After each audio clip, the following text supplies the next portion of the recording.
Je rentrais chez moi après une autre longue journée épuisante lorsqu'un policier m'a arrêté et m'a dit quelque chose que je n'oublierai jamais. Je pensais qu'il s'agissait simplement d'une contravention, mais cet instant a tout changé. Parfois, le destin ne frappe pas à la porte. Il clignote dans votre rétroviseur. Bonjour, je m'appelle Michael et voici True Turns. Des histoires vraies que vous n'oublierez jamais. Je m'appelle Brian Cole. J'ai 38 ans. Je vis juste à côté de Denver et je dirige une petite entreprise de construction. Le travail a été très dur ces derniers temps. Des délais serrés, des humeurs irritables et des factures qui ne s'arrêtent jamais. La plupart du temps, je quitte le bureau bien après le coucher du soleil. Je rentre chez moi en silence et m'endors avec la télévision allumée. Depuis mon divorce il y a 2 ans, la maison est calme, trop calme.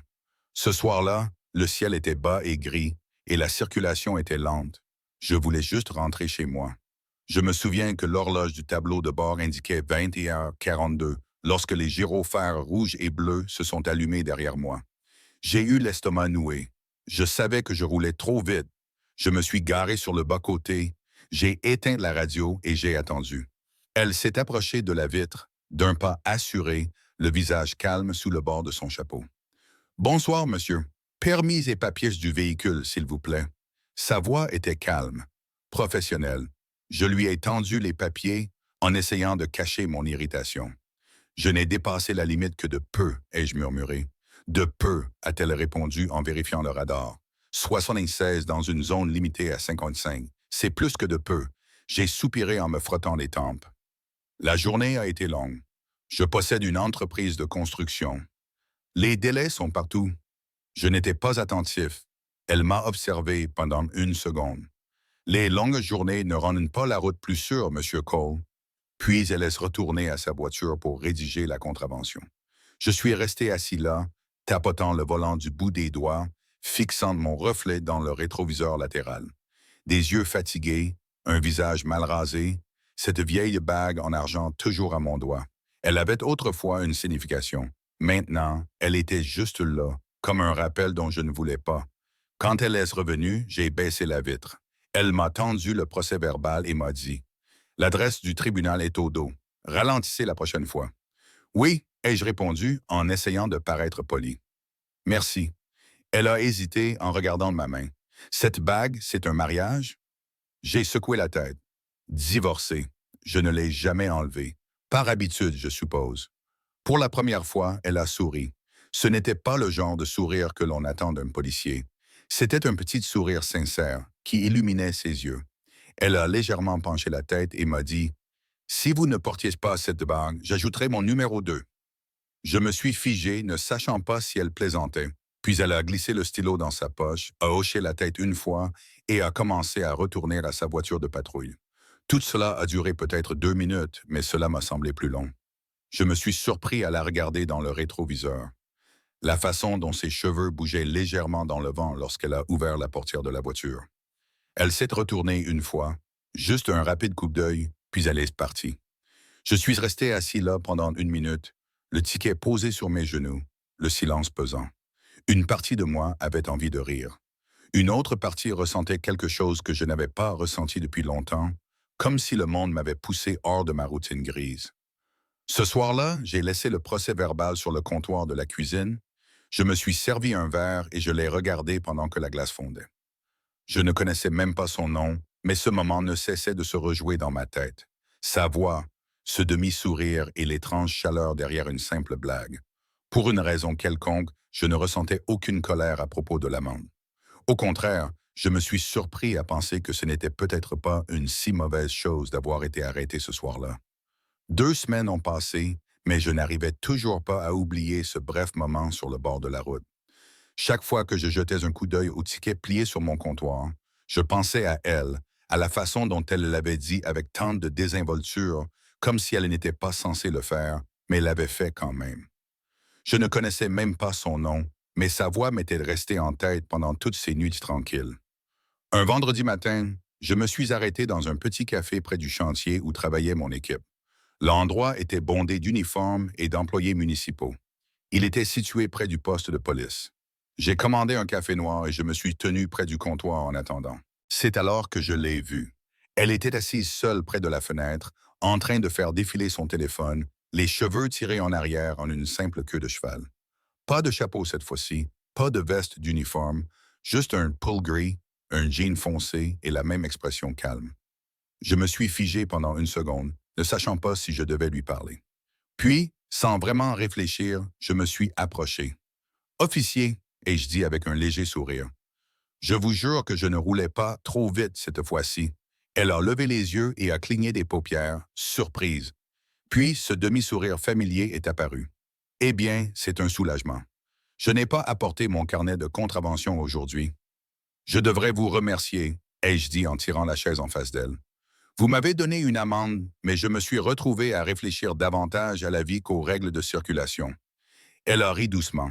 Ce n'est généralement pas l'effet que produisent mes contraventions. Je m'assis. Cette remarque sur la bague m'avait pris au dépourvu. Je n'y avais pas vraiment pensé depuis le divorce. Vous m'avez en quelque sorte rappelé que j'avais encore le droit de parler aux gens. Son sourire s'adoucit. Je n'aurais pas dû dire ça. Ce n'était pas professionnel. Peut-être, dis-je, mais c'était humain et j'ai apprécié cela. Il y eut un silence, pas gênant, juste pensif. Elle remua lentement son café avant de dire « Rosa, je m'appelle Rosa Martinez. » Brian Cole, répondis-je, même si elle le savait déjà grâce à la contravention. Elle rit. Oui, je m'en doutais.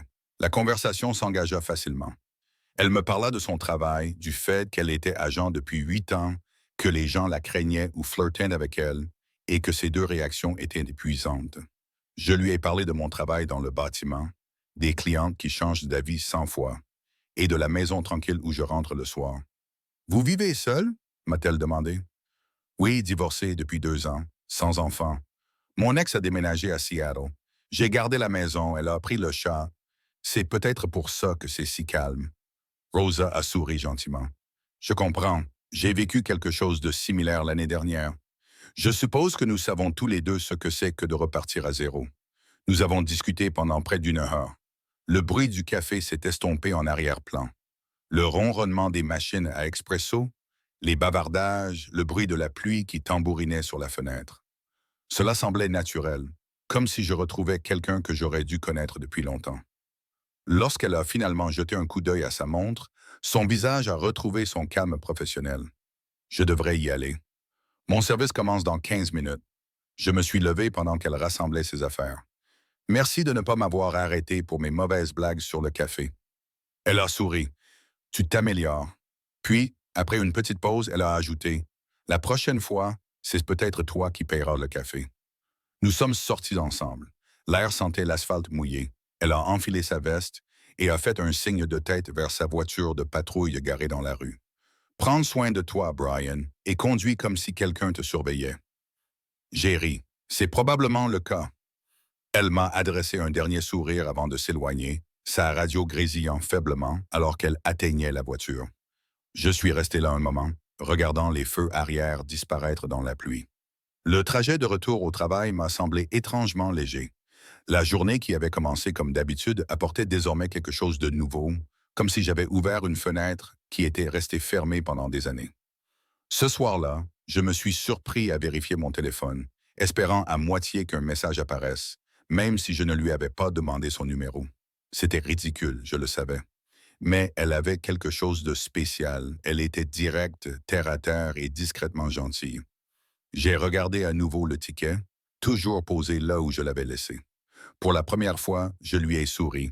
Ce n'était plus seulement le souvenir d'une amende. C'était la raison pour laquelle j'avais rencontré quelqu'un qui m'avait redonné envie de vivre.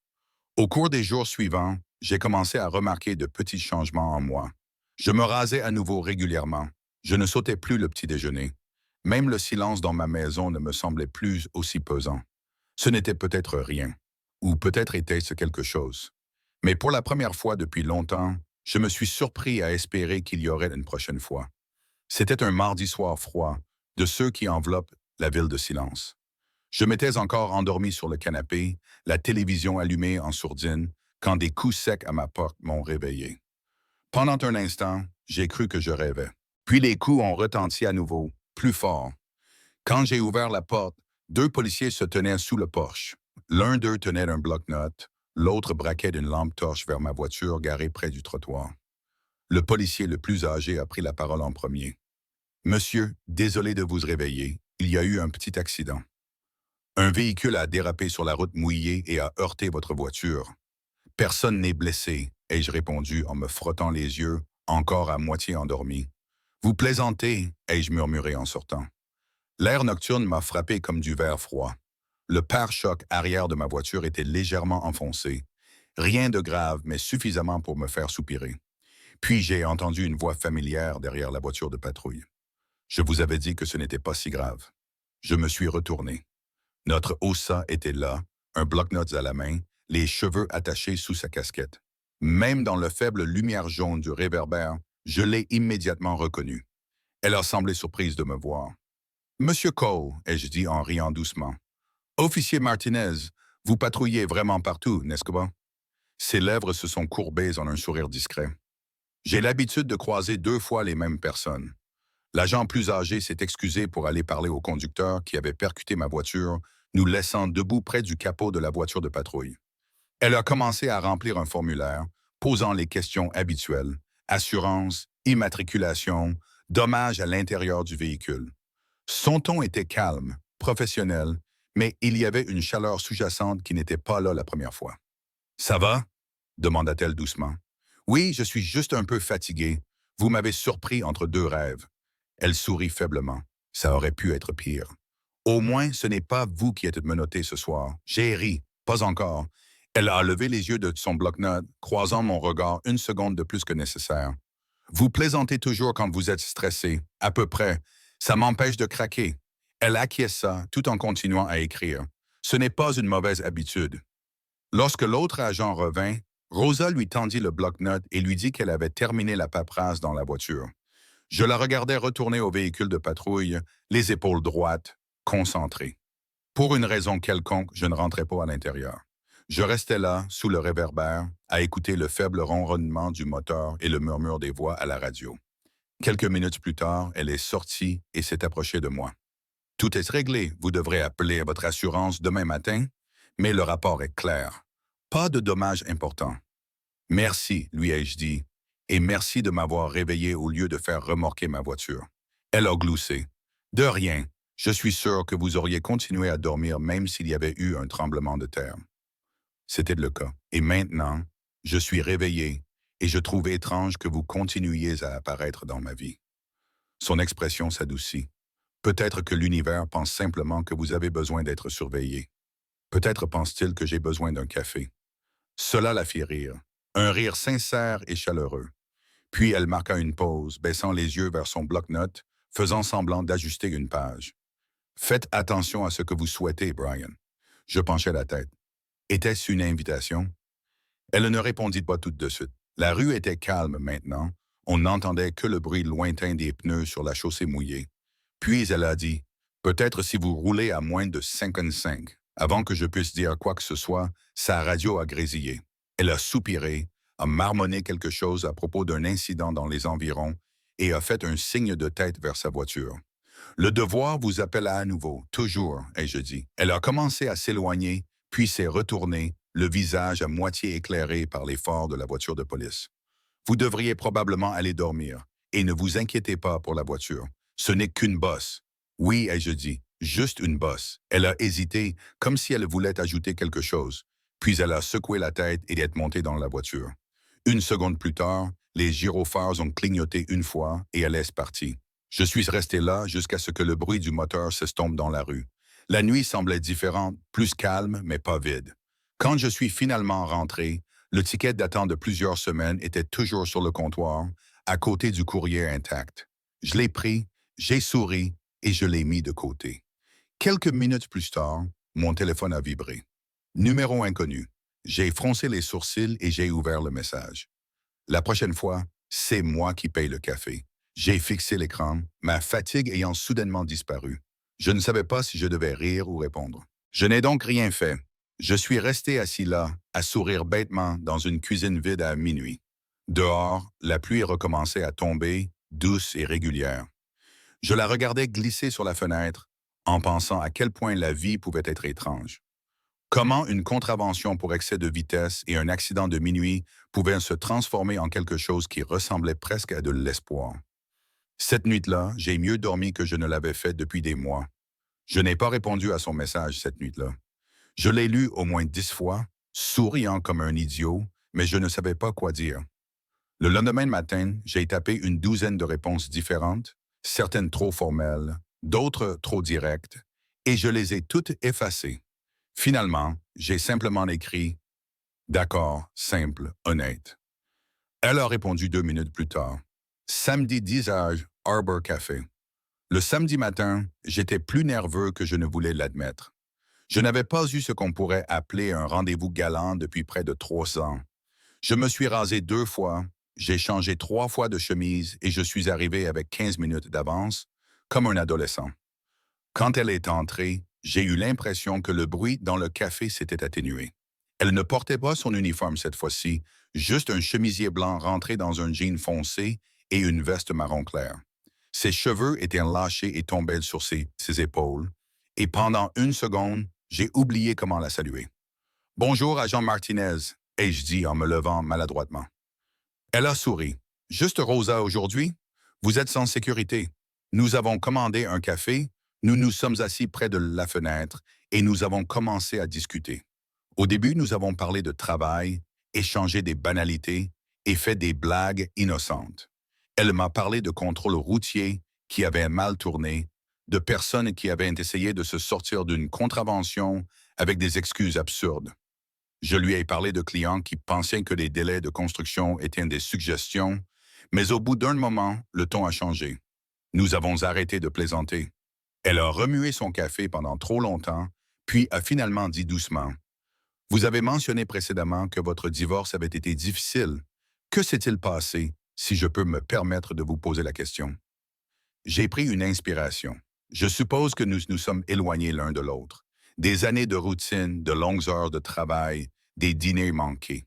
Puis, un matin, j'ai réalisé que nous n'avions pas ri ensemble depuis des mois. Elle a rencontré quelqu'un d'autre.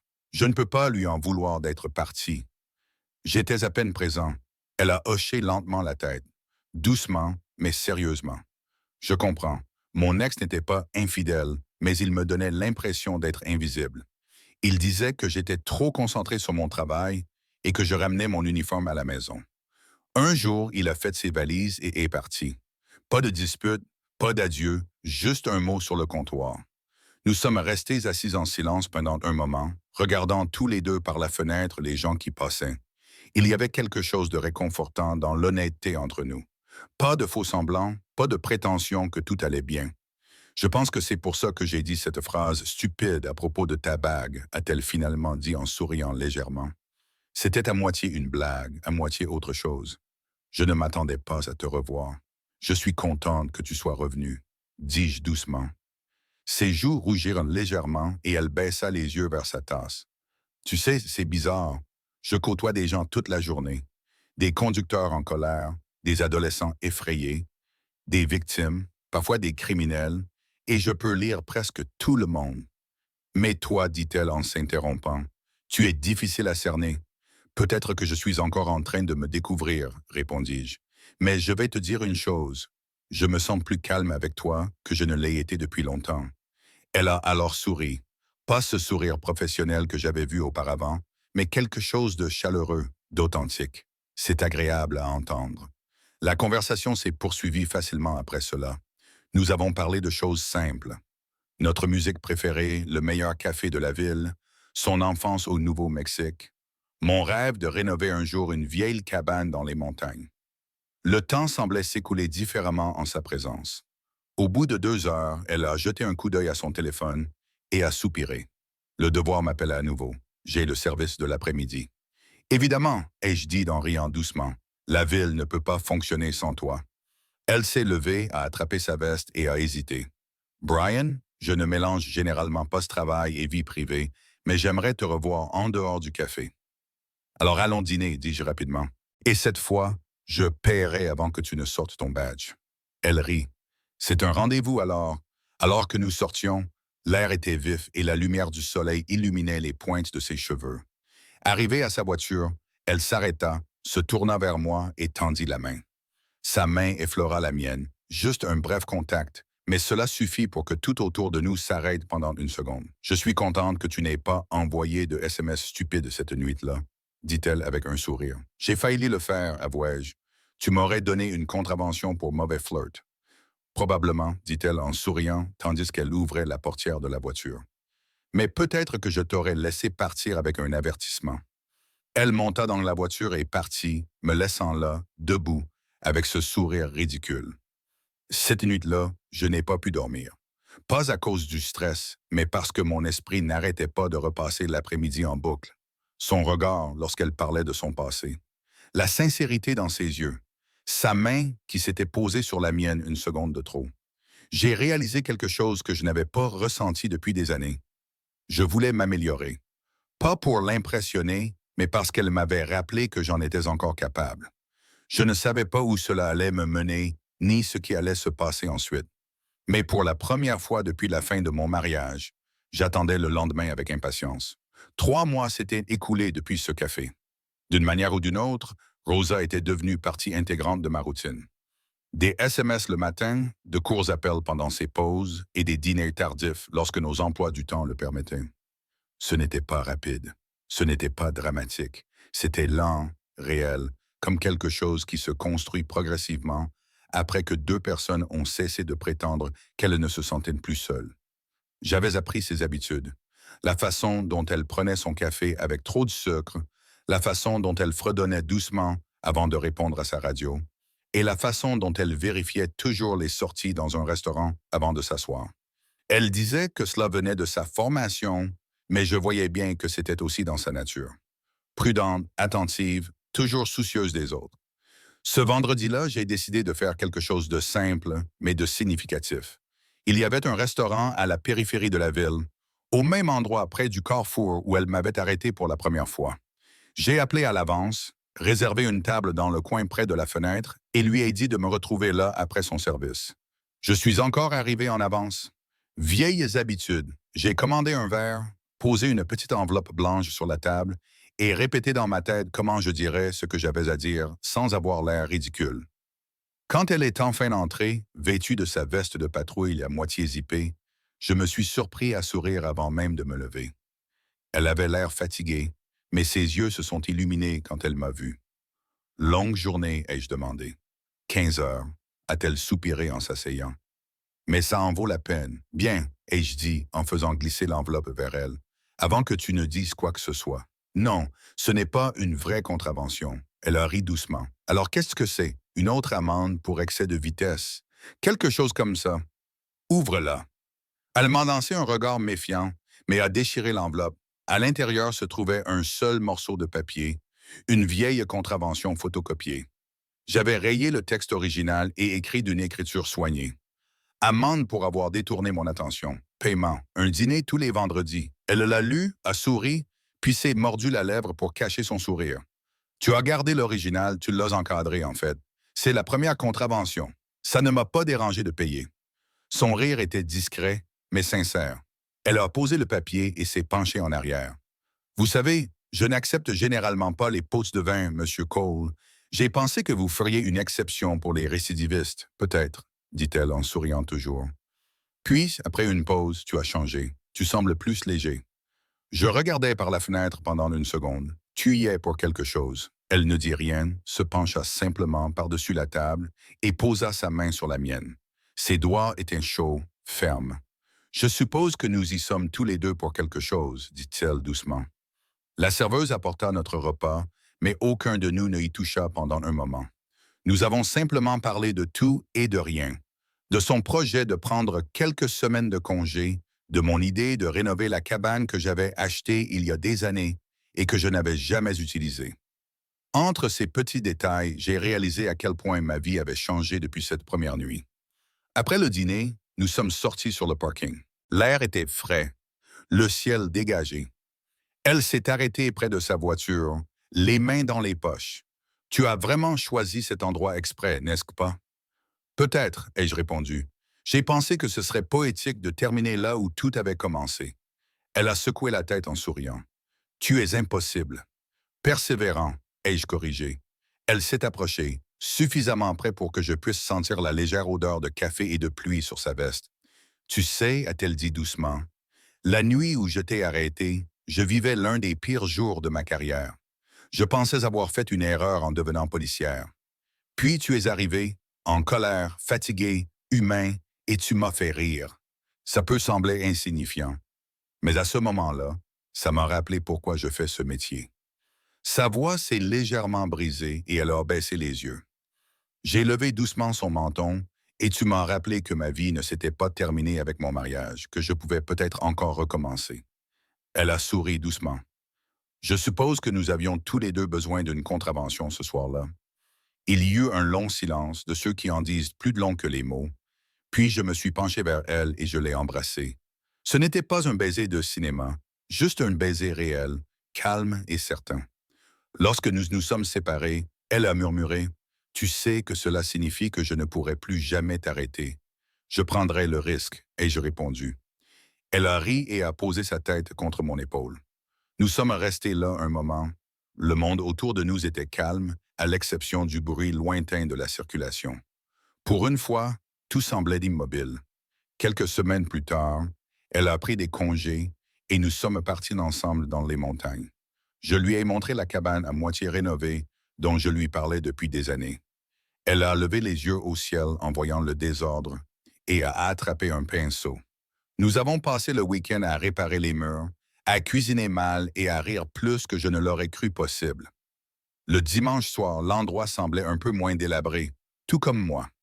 Alors que nous étions sur le porche à regarder le soleil se coucher derrière la crête, elle m'a pris la main et m'a dit, « Tu sais, ce n'est pas le genre d'histoire que les gens croient. » J'ai souri. Ce n'était pas grave. Elle n'était pas censée être parfaite, juste réelle. Elle a hoché la tête en me serrant la main. La réalité suffit. Et c'était vrai. La femme qui m'avait autrefois donné une contravention se tenait maintenant à mes côtés, riant de mes lignes de peinture de travers, parlant de planter des fleurs au printemps. La solitude qui remplissait autrefois ma maison s'était transformée en quelque chose de stable, de simple, d'humain. Parfois, la vie ne vous donne pas de signes, elle vous donne des personnes. Il suffit d'être prêt à s'arrêter assez longtemps pour les remarquer.